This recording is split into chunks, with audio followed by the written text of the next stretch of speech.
Kekalkan Al-Quran sebagai imam kita, semoga kembali di dalam petunjuknya.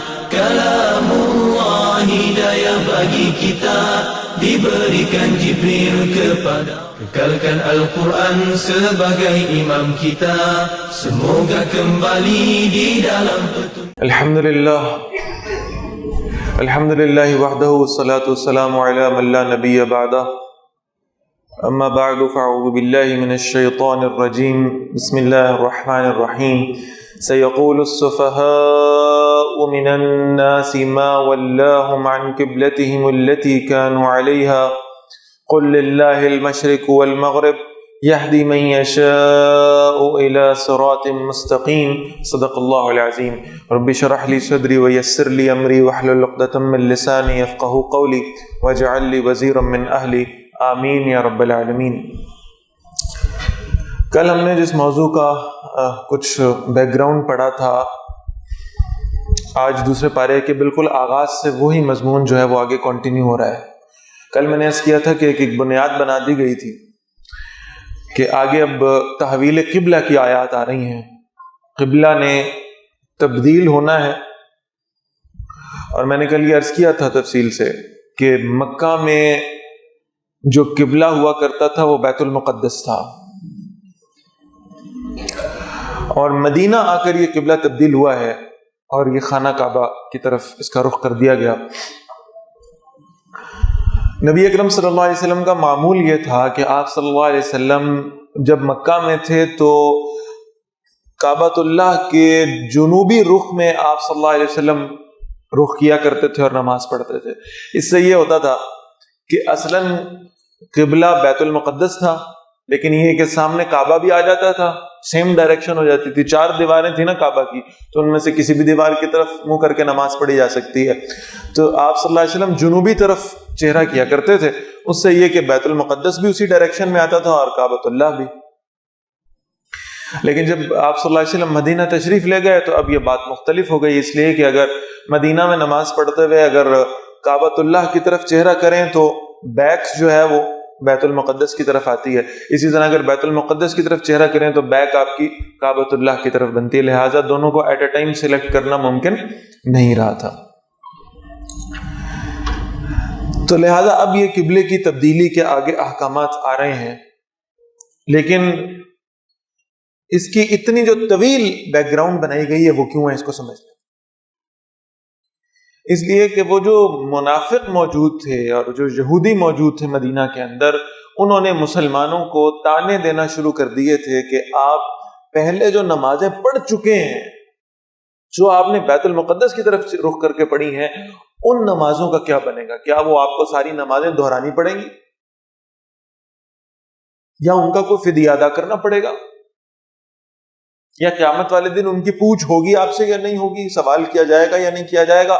لہٰذا یہ عجیب عجیب باتیں وہ کرتے تھے، اور مسلمانوں کے دلوں میں یہ پریشانی بھی پیدا ہوتی تھی کہ ہم نے جو پہلے نمازیں پڑھی ہیں ان کا کیا معاملہ ہے۔ بعض یہودی تو یہاں تک آگے بڑھ گئے کہ انہوں نے پھر یہ کہا کہ آپ کے نبی کو معاذ اللہ یہ معلوم نہیں تھا کہ قبلہ کیا ہے، اور انہوں نے پہلے آپ کو کسی غلط رخ پر ڈال دیا تھا، معاذ اللہ ثم معاذ اللہ۔ تو یہ وہ باتیں تھیں جو مسلمانوں کو تکلیف دیا کرتی تھی۔ تو فرمایا گیا سیقول السفہاء من الناس، ان قریب کچھ بے وقوف لوگ یہ کہیں گے، ما ولاہم عن قبلتہم التی کانوا علیہا، کس چیز نے پھیر دیا انہیں ان کے اس قبلے سے جس پر وہ پہلے سے موجود تھے۔ قل للہ المشرق والمغرب، اے نبی صلی اللہ علیہ وسلم فرمائیے اللہ ہی کے لیے ہے مشرق اور مغرب، یہدی من یشاء الی صراط مستقیم، اللہ ہدایت دیتا ہے سیدھے راستے کی طرف جسے چاہتا ہے۔ وَكَذَلِكَ جَعَلْنَاكُمْ أُمَّةً وَسَطًا، اور اس طرح ہم نے تمہیں بنا دیا بہترین امت، لِتَكُونُوا شُهَدَاءَ عَلَى النَّاسِ، تاکہ تم لوگوں پر گواہ بن جاؤ، وَيَكُونَ الرَّسُولُ عَلَيْكُمْ شَهِيدًا، اور بن جائیں رسول صلی اللہ علیہ وسلم تم پر گواہ۔ وَمَا جَعَلْنَا الْقِبْلَةَ الَّتِي كُنْتَ عَلَيْهَا، اور ہم نے مقرر نہیں کیا تھا وہ قبلہ یعنی بیت المقدس جس پر آپ تھے، الا لنعلم، مگر اس لیے کہ ہم ظاہر کر دیں، من یتبع الرسول ممن ينقلب على عقبیہ، کون پیروی کرتا ہے رسول صلی اللہ علیہ وسلم کے اس کے مقابلے میں جو الٹے پاؤں پھر جاتا ہے۔ یہ بہت اہم مقام ہے قرآن مجید کا، ذرا اسے سمجھ لیں۔ ہمارے ہاں جو انکار حدیث کا فتنہ ہے، وہ لوگ جو اپنے آپ کو اہل القرآن کہتے ہیں اور جو یہ سمجھتے ہیں کہ ہماری ہدایت کے لیے تو بس قرآن کافی ہے اور ہمیں حدیث کی قطعاً ضرورت نہیں ہے.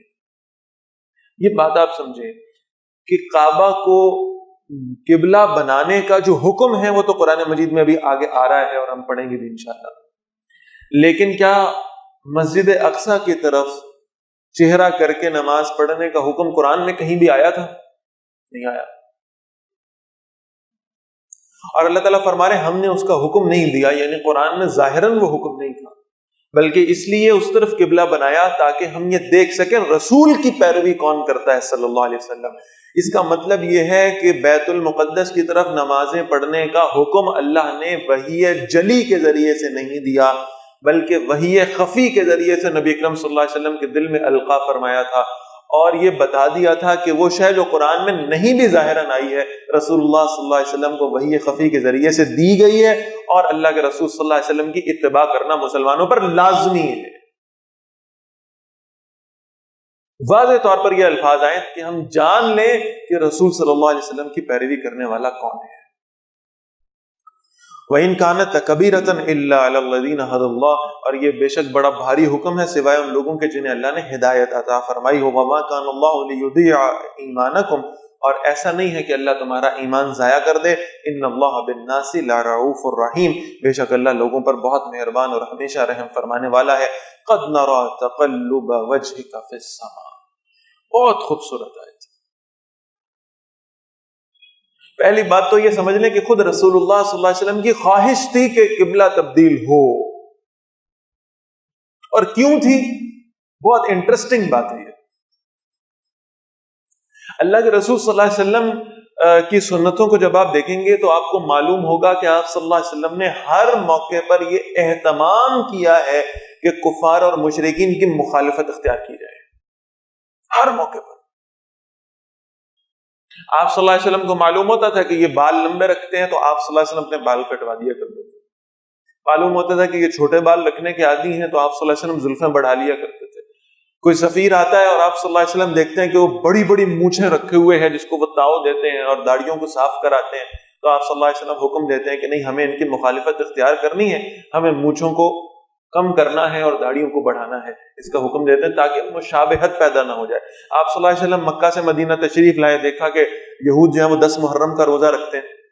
آپ صلی اللہ علیہ وسلم نے ان سے پوچھا کہ تم یہ روزہ کیوں رکھتے ہو؟ انہوں نے کہا کہ اس دن موسیٰ علیہ السلام کو اللہ تعالیٰ نے نجات عطا فرمائی تھی فرعون کے مظالم سے، اس لیے ہم شکرانے کے طور پر روزہ رکھتے ہیں. تو اللہ کے نبی صلی اللہ علیہ وسلم نے فرمایا کہ موسیٰ علیہ السلام پر ہمارا حق تم سے زیادہ ہے، لیکن ہم صرف 10 محرم کا روزہ نہیں رکھیں گے، ہم 2 روزے ملا کر رکھیں گے، مبادہ یہ کہ ہماری اور تمہاری مشابہت نہ ہو جائے، ہم ایک جیسے نہ لگنے. تو یہ کفر کی مشابہت سے بچنا یہ رسول اللہ صلی اللہ علیہ وسلم کے طرز عمل سے آپ کو واضح نظر آئے. یہی وجہ ہے کہ یہ خانہ کعبہ کو قبلہ بنانے کا اور اس کی طرف رخ کرنے کا حکم مکی زندگی میں نہیں آیا، اس لیے کہ مکہ میں مشرکین موجود ہیں اور وہ آلریڈی کعبہ کو قبلہ مانتے ہیں. جتنی دیر مکہ میں رہے ہیں مشرک کعبہ کو قبلہ مانتے تھے، اس لیے مسلمانوں کو کہا گیا آپ رخ کہاں کریں؟ بیت المقدس کی طرف. اور جب مسلمان ہجرت کر کے آ گئے مدینہ میں تو یہاں جو لوگ موجود ہیں وہ یہودی ہیں، اور یہودی قبلہ کسے مانتے ہیں؟ بیت المقدس کو. لہذا یہ امکان موجود تھا کہ اب یہ دونوں کے اندر پھر ایک سملیرٹی پیدا ہو جائے گی، اور وہ یہ ہوگی کہ مسلمان بھی بیت المقدس کی طرف چہرہ کرتے ہیں اور یہود بھی. اس لیے وہاں پر قبلے کو تبدیل کر دیا گیا تاکہ یہ بھی ایک فرق جو ہے وہ واضح ہو جائے. تو خود نبی اکرم صلی اللہ علیہ وسلم کی یہ خواہش تھی کہ قبلہ تبدیل ہو. اور ذرا آپ دیکھیں اللہ کی اپنے نبی صلی اللہ علیہ وسلم سے محبت کا معاملہ کیا ہے. یعنی یہ ہو سکتا تھا کہ کیٹاگوریکلی ایک آیت آتی اور اس آیت میں اللہ تعالیٰ حکم دے دیتے کہ قبلہ تبدیل کر لیں تو قبلہ تبدیل ہو جاتا.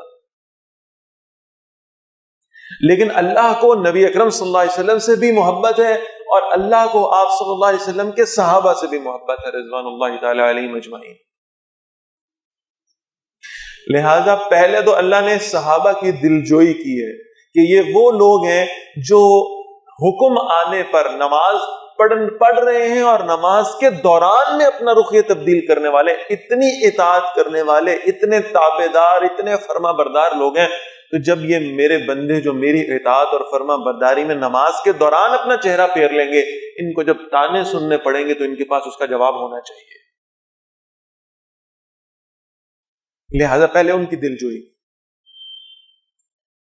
اور پھر آگے یعنی اس قبلے کو تبدیل کرنے کا جو رنگ اور جو طریقہ اللہ نے اختیار کیا وہ بڑا خوبصورت، بڑا خوبصورت. رسول اللہ صلی اللہ علیہ وسلم کے دل میں بیت اللہ کی محبت ڈالی، پھر یہ خیال ڈالا کہ قبلہ تبدیل ہونا چاہیے، اس کا رخ تبدیل ہونا چاہیے،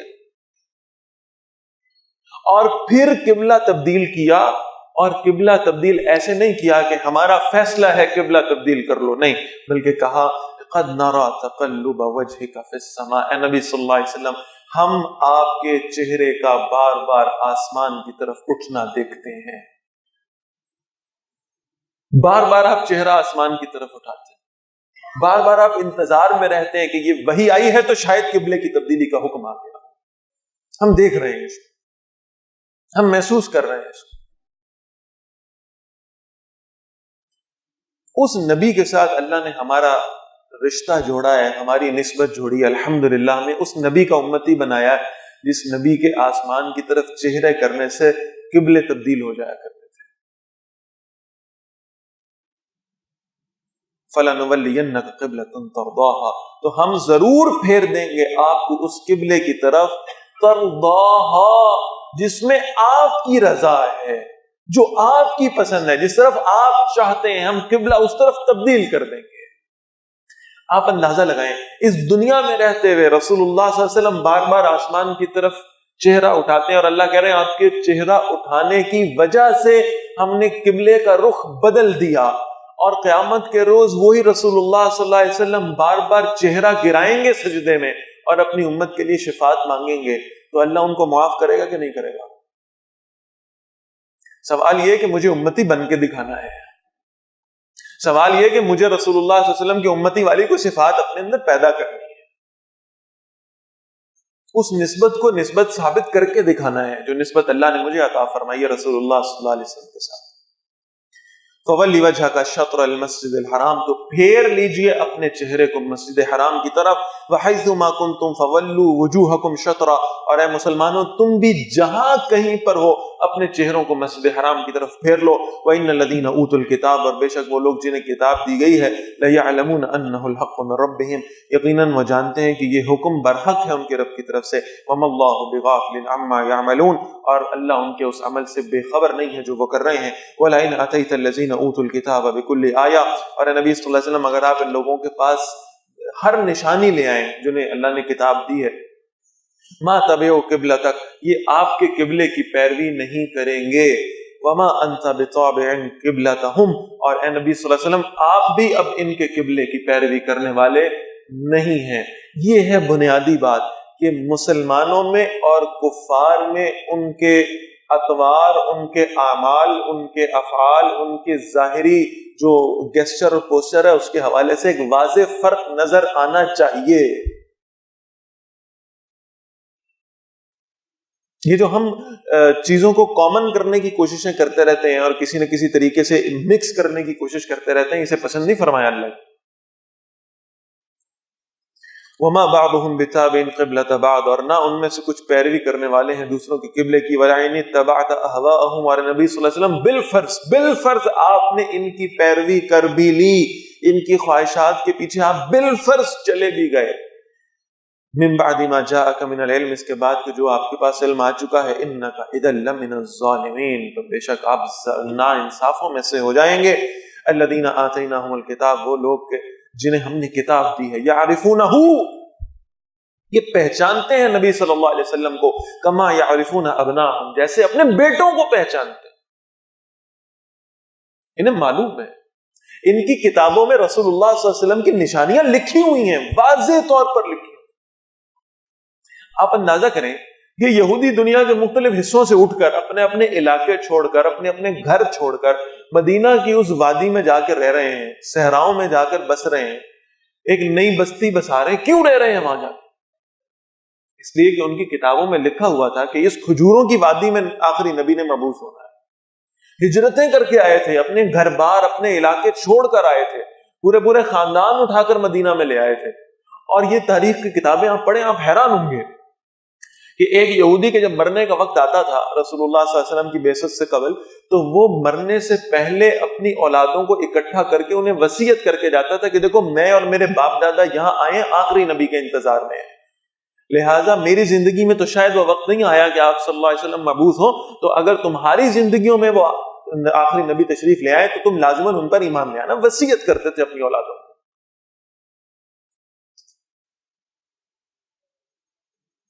تو انہیں معلوم تھا، پہچانتے بھی تھے۔ عبداللہ بن سلام ایک یہودی عالم تھے،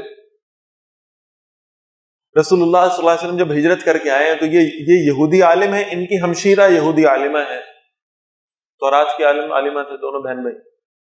کہتے ہیں کہ ہم اپنی چھت پہ کھڑے ہوئے تاکہ اللہ کے رسول صلی اللہ علیہ وسلم کا جو قافلہ آ رہا ہے اس کو دیکھ سکے۔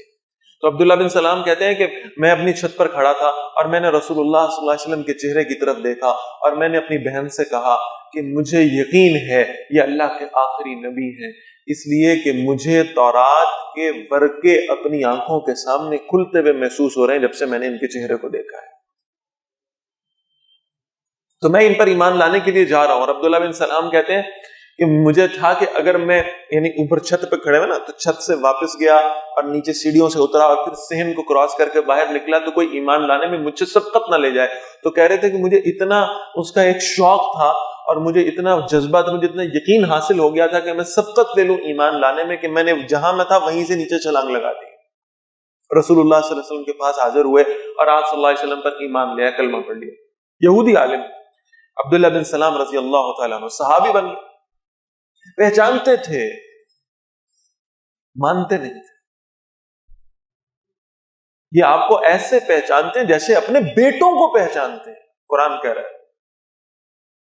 آپ کی نشانیاں ان کی کتابوں میں موجود ہیں، ماننے سے انکاری ہیں۔ وہ جو کل میں عرض کر رہا تھا کہ وہ عصبیت تھی قبیلے کی، کہ ہمارے قبیلے میں سے، بنی اسرائیل میں سے رسول اللہ صلی اللہ علیہ وسلم مبعوث کیوں نہ ہوئے، اس لیے ماننے سے انکاری ہیں۔ وَإِنَّ فَرِيقًا مِّنْهُمْ، اور بے شک ایک گروہ ان میں سے ایسا ہے، لَيَكْتُمُونَ الْحَقَّ وَهُمْ يَعْلَمُونَ، جو حق کو چھپا رہا ہے جبکہ وہ اس کو جانتے ہیں۔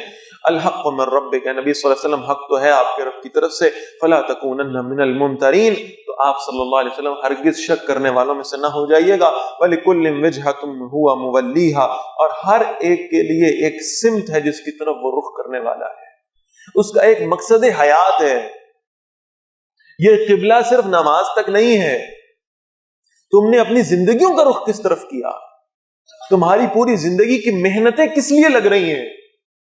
دنیا کی زندگی کے لیے لگ رہی ہیں، یہاں کے کسی گھر کے لیے لگ رہی ہیں، یہاں کی کسی گاڑی کے لیے لگ رہی ہیں، یہاں کی کسی اچھی نوکری کے لیے لگ رہی ہیں، یا تمہاری یہ کوششیں اور محنتیں لگ رہی ہیں اللہ کے لیے، اللہ کے رسول صلی اللہ علیہ وسلم کے لیے، اللہ کے دین کے لیے، آخرت کی نجات کے لیے، جہنم سے بچنے کے لیے، جنت میں جانے کے لیے لگ رہی ہیں؟ ذرا دیکھو تو تمہارا رخ کیا ہے، ذرا سوچو تمہاری سمت کیا ہے۔ فاستبقوا الخیرات، اب تمہیں کیا چاہیے؟ آگے بڑھو نیکیاں کرنے میں، دوسروں سے آگے نکلنے کی کوشش کرو، دنیا کی زندگی کی بجائے نیکیوں میں ایک دوسرے سے مقابلہ کیا کرو۔ اینما تکونوا، جہاں کہیں تم ہوں گے، یاتی بکم اللہ جمیعا، اللہ تمہیں سب کے سب کو لے آئے گا۔ ان اللہ علی کل شیء قدیر، بے شک اللہ ہر چیز پر قدرت رکھنے والا ہے۔ ومن حیث خرجت، اور جہاں کہیں سے آپ نکلیں، فولی وجہک شطر المسجد الحرام، تو اپنے چہرے کو مسجد حرام کی طرف پھیر لیجئے۔ وَإِنَّهُ لَلْحَقُّ مِن رَبِّكَ، اور بے شک یہ حکم حق ہے آپ کے رب کی طرف سے۔ وَمَا اللَّهُ بِغَافِلٍ عَمَّا تَعْمَلُونَ، اور اللہ بے خبر نہیں ہے اس عمل سے جو کہ تم کر رہے ہو۔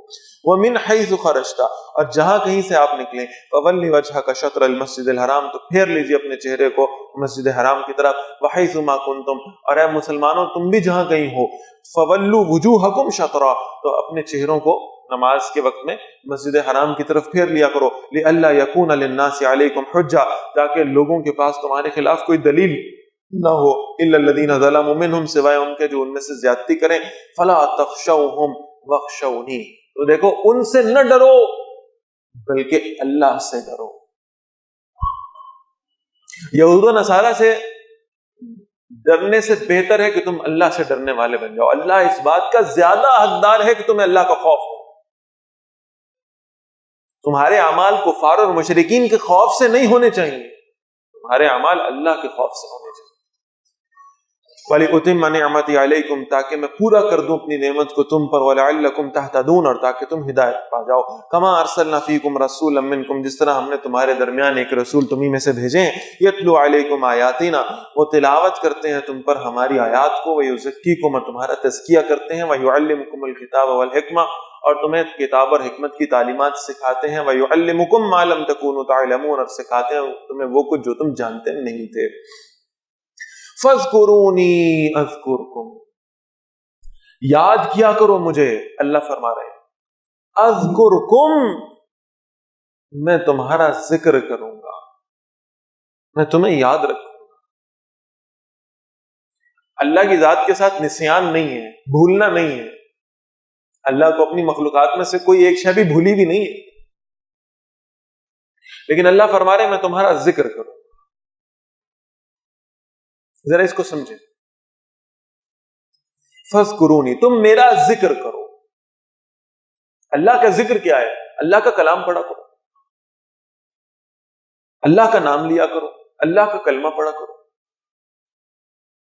اذکرکم, میں تمہارا ذکر کروں گا. اب آپ حدیث سنیں, بہت خوبصورت حدیث ہے. اللہ کرے کہ اللہ ہمارے اس مجلس کو اس حدیث کا مصداق بنا دے. اللہ کے رسول صلی اللہ علیہ وسلم فرماتے ہیں کچھ لوگ ایسے ہیں جو کسی دنیاوی غرض کے بغیر اکٹھے ہو کر بیٹھتے ہیں, جمع ہو جاتے ہیں, اکٹھے ہو جاتے ہیں, اور وہ بیٹھ کر قرآن پڑھتے پڑھاتے ہیں. ایک مجلس ایسی ہو رہی ہے جو قرآن پڑھ رہے ہیں, پڑھا رہے ہیں, بس ان کا اس کے علاوہ اور کوئی مقصد نہیں ہے. تو اللہ کے نبی صلی اللہ علیہ وسلم فرماتے ہیں اللہ تبارک و تعالیٰ اپنے فرشتوں کو جمع کرتے ہیں, اور پھر اللہ ان سے پوچھتے ہیں کہ یہ جو لوگ اکٹھے بیٹھے ہوئے زمین پر فلاں جگہ پر, کیا یہ کسی دنیاوی غرض سے بیٹھے ہیں؟ کیا یہاں بیٹھنے سے انہیں کوئی دنیاوی فائدہ مل رہا ہے؟ کیا ان کی آپس میں کوئی رشتہ داریاں ہیں جس کی وجہ سے بیٹھے ہیں؟ تو فرشتے عرض کرتے ہیں کہ نہیں, یا اللہ آپ سب سے بہتر جانتے ہیں, یہ آپ کا کلام پڑھنے پڑھانے کے لیے بیٹھے ہیں, یا آپ کے ذکر کے لیے بیٹھے ہیں, یا آپ کی بات سننے کے لیے بیٹھے ہیں, اس کے علاوہ ان کا اور کوئی مقصد نہیں.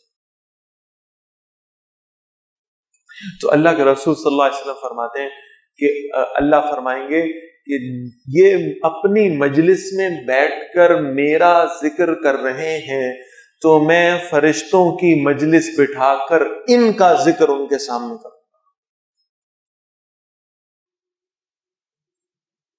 اور پھر اسی طرح ایک دوسری روایت میں آتا ہے کہ اللہ اس موقع پہ فرمائیں گے کہ اللہ کچھ فرشتوں کی ڈیوٹی لگائیں گے.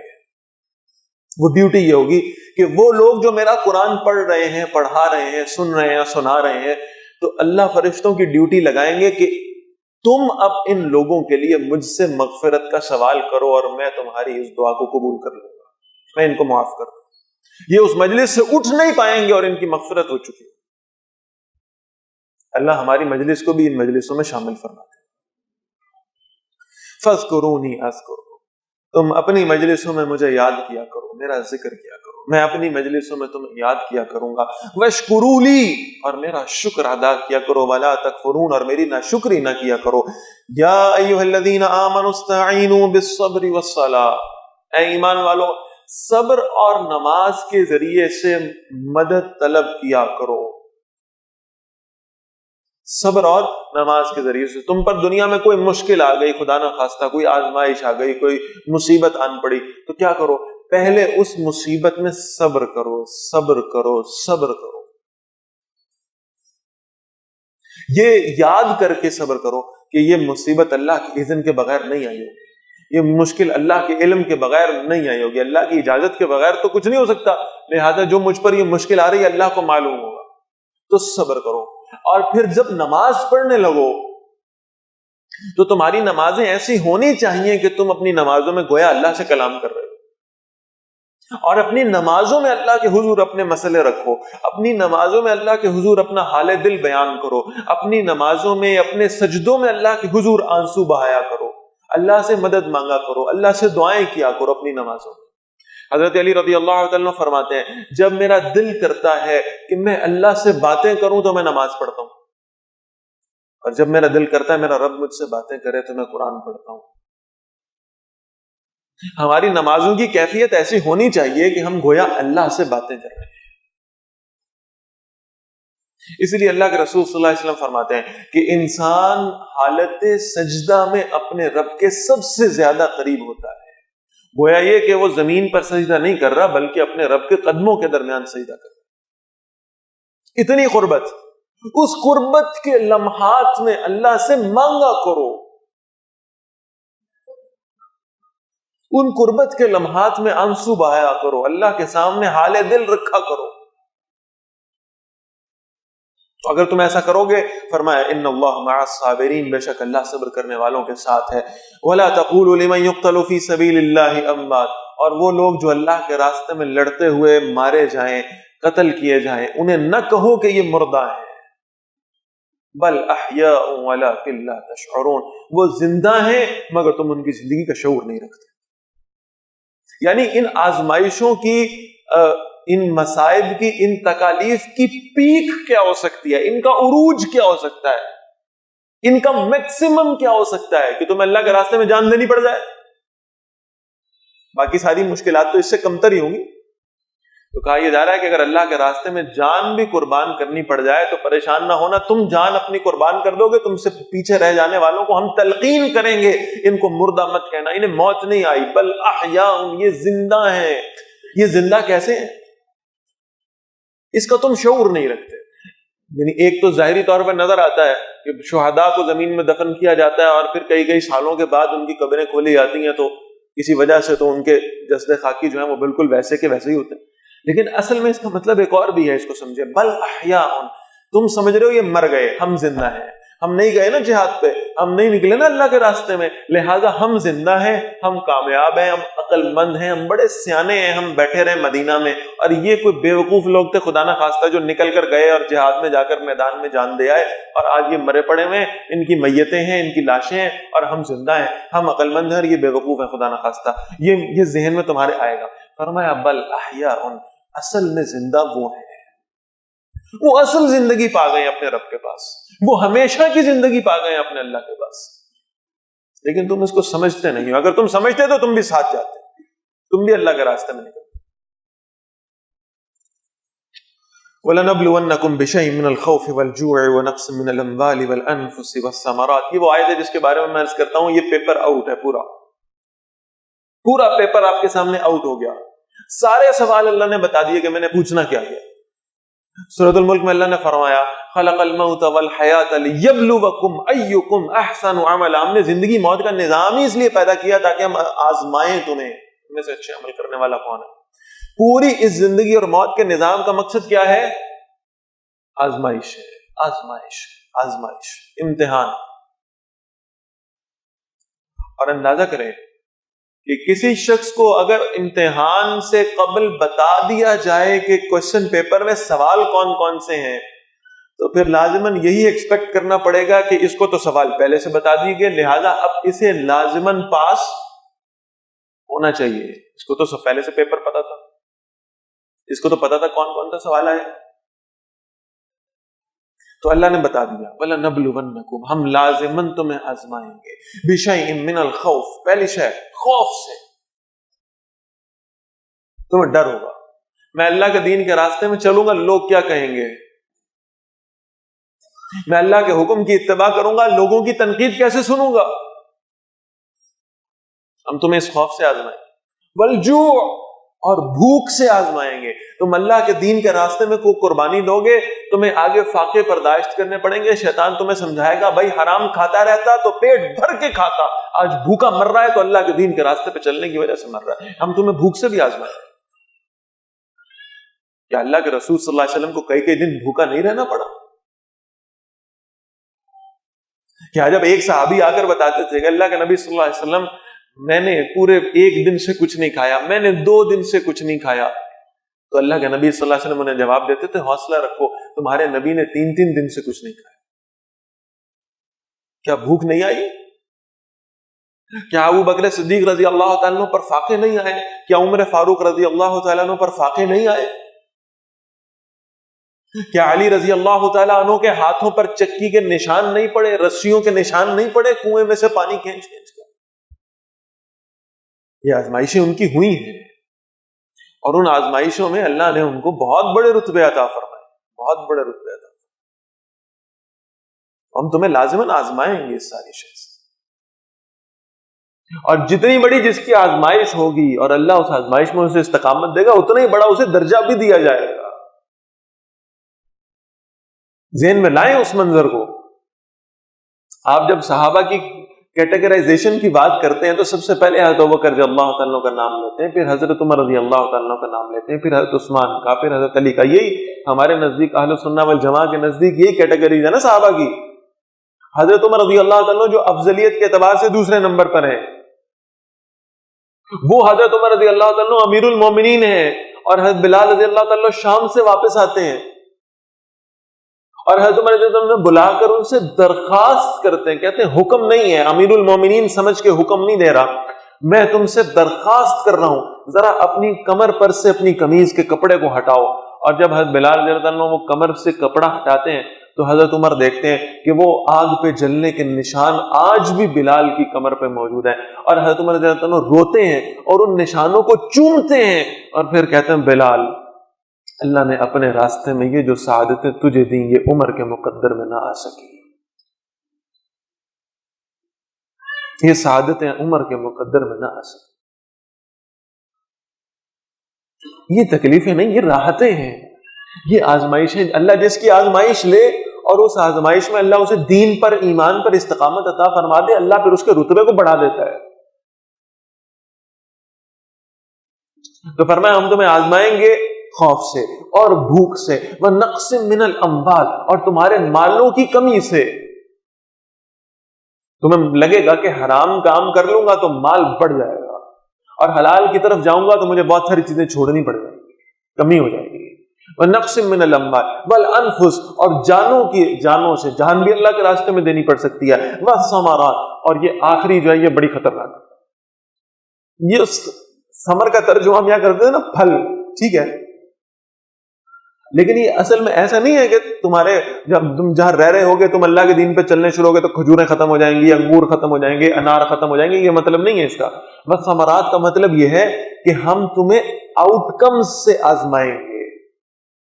تمہارے ساتھ والے ہوں گے، تمہارے ہمسائے میں لوگ ہوں گے، تمہارا اپنا سگا بھائی ہوگا، تمہارے چاچے کا پتر ہوگا، حرام کام کرے گا، تم سے کہیں آگے نکل جائے گا، کہیں آگے نکل، دنیا کے پیچھے بھاگے گا، تم سے بہت آگے نکل جائے گا، اور تم اللہ کے دین کے لیے قربانی دے کر پیچھے رہ جاؤ گے۔ اور شیطان تمہیں کہے گا کاش تو یہ نہ کرتا، کاش تو یہ نہ کرتا تو آج پتہ نہیں کہاں سے کہاں پہنچ چکا ہوتا۔ ہم تمہیں آزمائیں گے، ان آؤٹ کمز سے تمہیں آزمائیں گے۔ وَبَشِّرِ الصَّابِرِينَ، اور نبی صلی اللہ علیہ وسلم ان صبر کرنے والوں کو بشارت دے دیں۔ Kekalkan Al-Quran sebagai imam kita, semoga kembali di dalam petunjuknya. Kalamullah hidayah bagi kita, diberikan Jibril kepada. Kekalkan Al-Quran sebagai imam kita, semoga kembali di dalam petunjuknya. Kalamullah hidayah bagi kita.